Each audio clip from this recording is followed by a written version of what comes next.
You said you are very good in coordinate bad circumstances.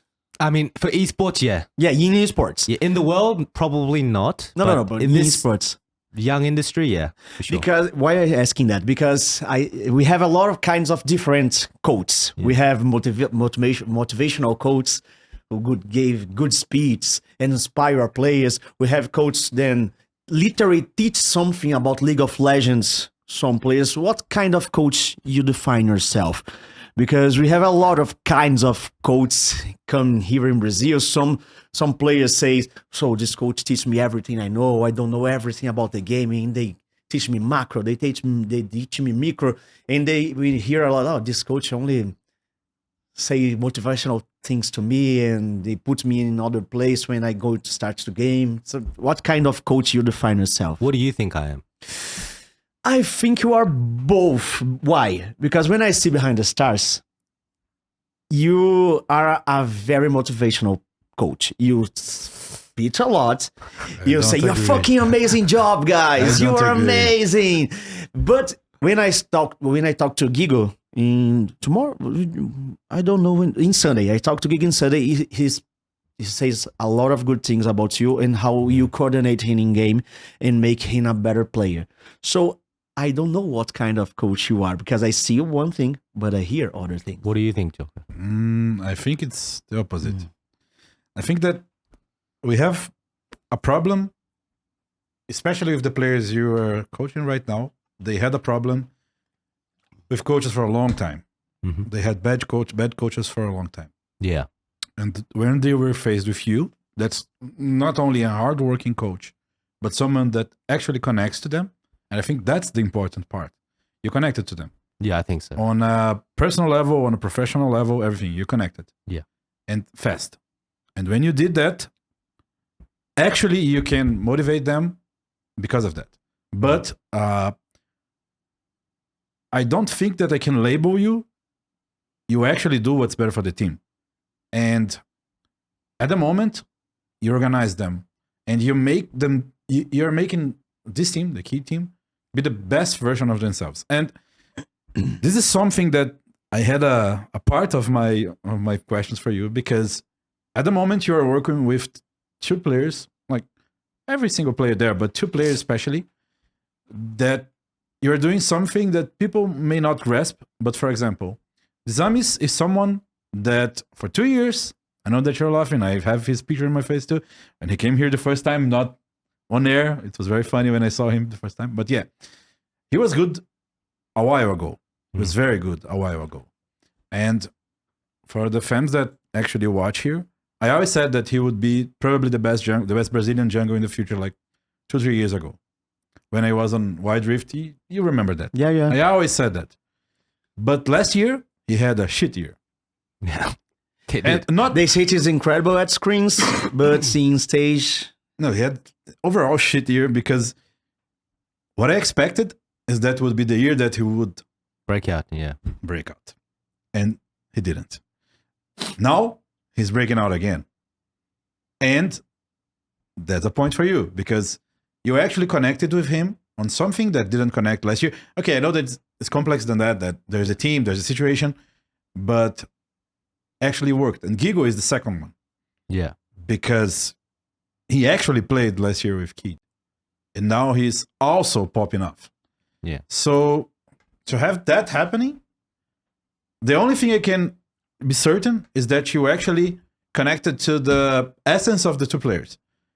That was kind of lost for some time. Yeah. So the motivational part, I think, is a consequence, because they actually trust you. Yeah. I mean, to answer your question. Yeah. Do you know Yamato Cannon, right? What? Yamato Cannon. Yamato Cannon. When I hear him talk, it makes me want to go out and die for him, you know?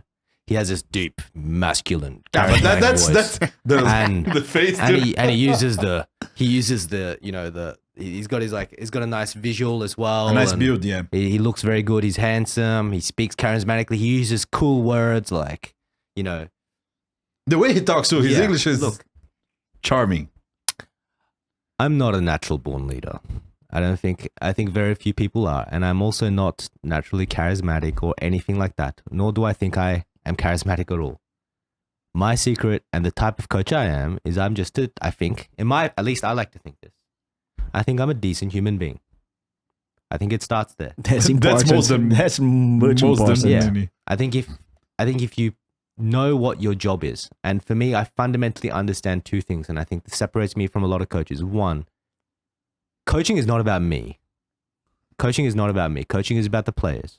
Everything that I do is for the players. Everything that we do is for the players. Every second, every decision, every word that comes out of my mouth, what I do for them needs to be about them, not about me.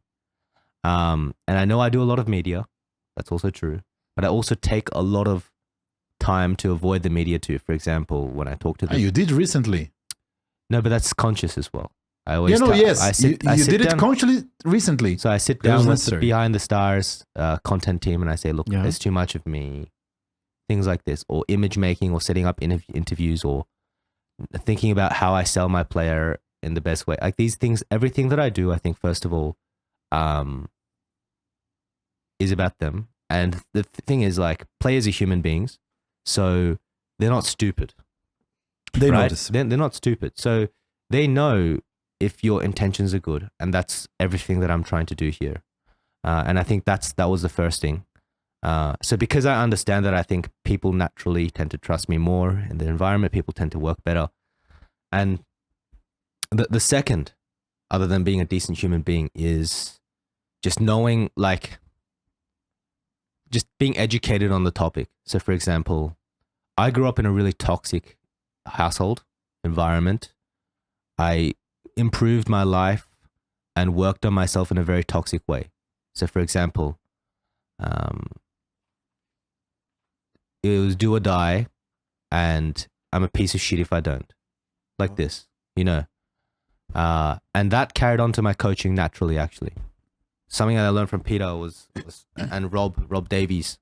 I don't know if he watches these podcasts, but the performance coach, what he taught me was how to build up your players and being educated on the topic of punishment versus, reward, and how to actually build up your players in that way. So the language I use is predefined, well thought out, and it's done in a way where you don't have to be naturally charismatic or an incredible leader if you know what to say. It's like having a script, really. So instead of saying, you are so shit at what you do, I say, I think we can embrace the challenge here and step it up. It's a really fucking big difference, Yeah. So yeah, I mean, to tell you the truth, I don't think I'm a motivational coach. I think I'm a little bit of a strategic one because I just come from a better region, like in terms of LoL skill, to be honest. But it's not like I'm insane at the game either. It just comes down to, I think I'm just like a decent human being. And the way I've lived my life was always, don't live your life and do things that you'll regret when you're older. Because like time is limited, time is precious. So when I'm 67 years old, I don't want to look back and be like, fuck, I lived my life wrong. So every one of my decisions that I've made in my life so far, and I can say this proudly, I don't regret. I wish I could have done better in certain circumstances, but I don't regret. And I think that is the basis of my coaching philosophy, about the players and just being not a douche, It shows. Talking about this KEYD, this Vivo KEYD stars, how you put this team together? Because I think I say I say that in a lot of years in the sequence, we have here in Brazil a shitty scouting. Yeah. We don't know the teams don't know who they hired, what the qualities of the players. When they hire some kind of foreign year players, Koreans or Europeans, here are we have 5 times we have Europeans in Brazil. The most of times you have Koreans. They don't know if they speak English, how they think, how they play, who they are. So we just hire people, we burn money, and we make teams when you see it's like, whoa, this is a super team. But in the practice, they flop every time. And for the first time, I see someone making a strategy way to put together a team. How you do that, and how you convince KEYD to do the way you do this Vivo KEYD stars? I made a very condensed, shorter version of what the process was on my YouTube channel. Yeah, at SEEEL. I see. Yeah. You watched that. But that was a very, very condensed version. First of all, I want to say that people give me a lot of credit. People say, you're leading this team and you're changing the project, but it actually starts from the management because they hired me, right? I think something that I really resonated with, and I'm just a cog in a really big machine, is that they're very process driven. And this is very important in traditional sports. It's very important in organizations, companies, and most importantly for us esports teams. So I needed people that can follow that process. And for me, be in line with what not just management wants to do, but what I want to do there. So that was like one of the first criteria I looked for. People that can be or have the potential to be process orientated. Some players are incapable of that. So when you look at traditional like sports psychology, players are generally driven by the results and their individual performance. Their review method and their learning method is based on this as well. So for example, when you look at a 35-minute game, they look at the dragon because they're like, okay, we lost the fight when we died at Elder Dragon, but how about the 15 minutes before the Elder Dragon, right? And so that's the first thing I did. I can't talk about certain things because I think it's a competitive edge, but what I will say is that it started off with management, Hugo, specifically Hugo, Pedro, and then we aligned on what we thought were non-negotiables for the team. So what are some values that we absolutely all agree that cannot be crossed? Okay. If you cross this line, you're gone, kind of thing, you know?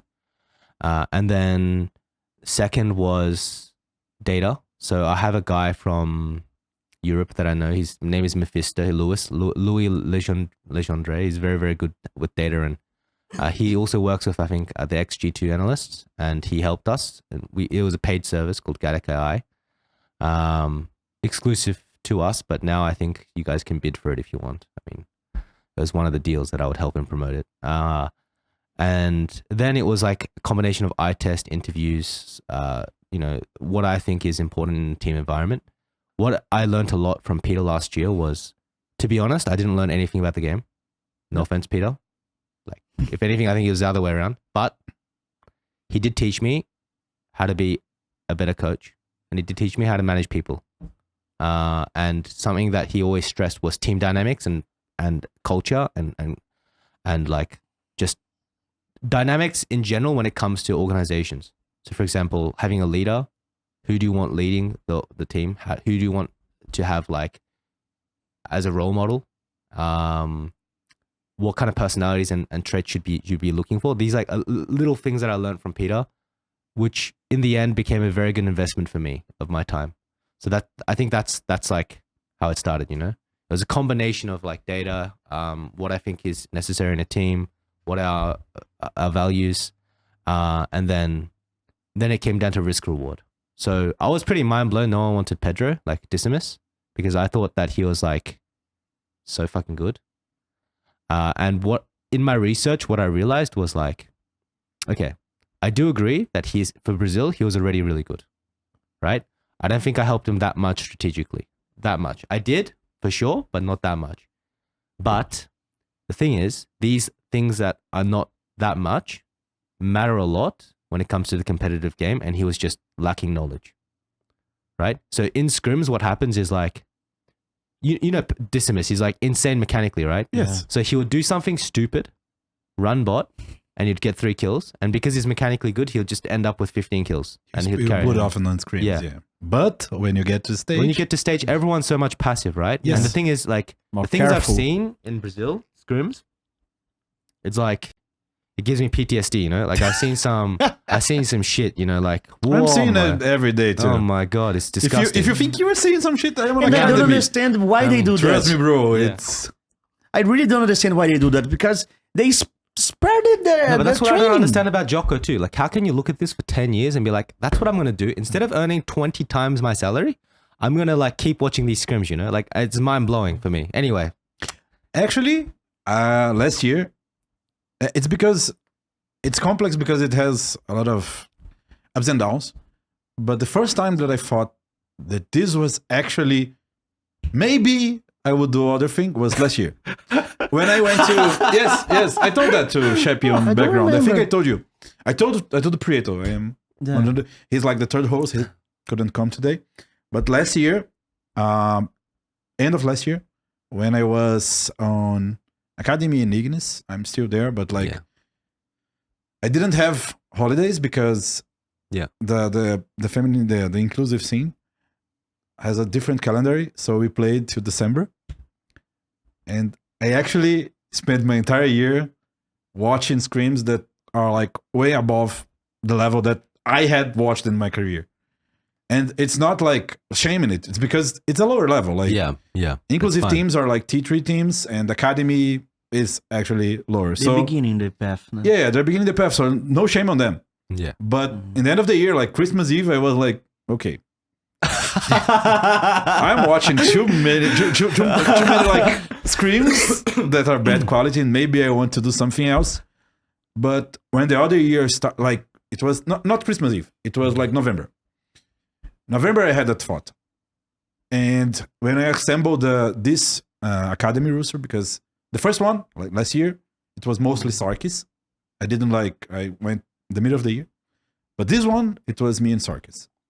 So I actually did as you did, like scout players' personalities. For example, one of the players that I would never have on my team if I didn't like interview him was the jungler, Tato, because I thought he was very bad. And What changed your mind?